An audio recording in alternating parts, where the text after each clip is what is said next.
い。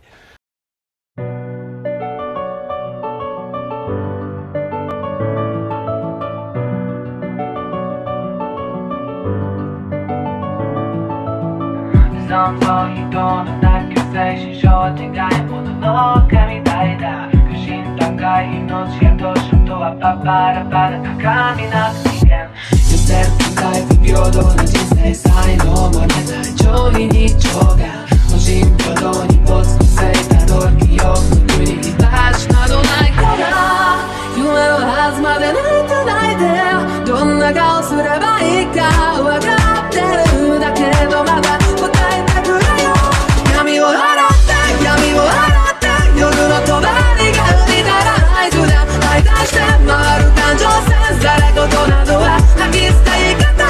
まだ止めないでまだ止めないで誰よりも背取ってる街に生まれ仕事しようというものになったで呪い呪われた僕の未来を想像して走って転んで消えない痛み抱いては世界が待ってるこの一瞬を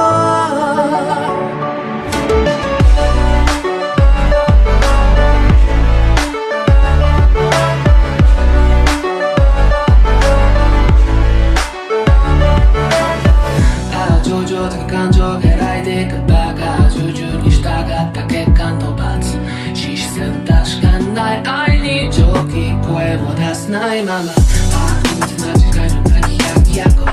特別なくなるまでのでも僕ら空情現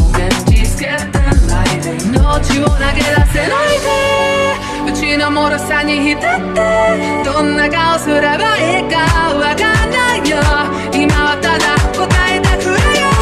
五条を解いた五条を解いた不確かな声を紡ぐアイディア搭載して回る感情線その先に今立ち上がるかもただ追いかってただ追いかって誰よりも強くありたいと願う君の本当にそれ今はただこのぐらい夜の底に深く深く落ち込んで不格好に見えたかいこれが今の僕なんだ何者にもなれないだけの屍だ笑いよ目の前の全てから逃げることさやめたイメージを繰り返し想像の先を描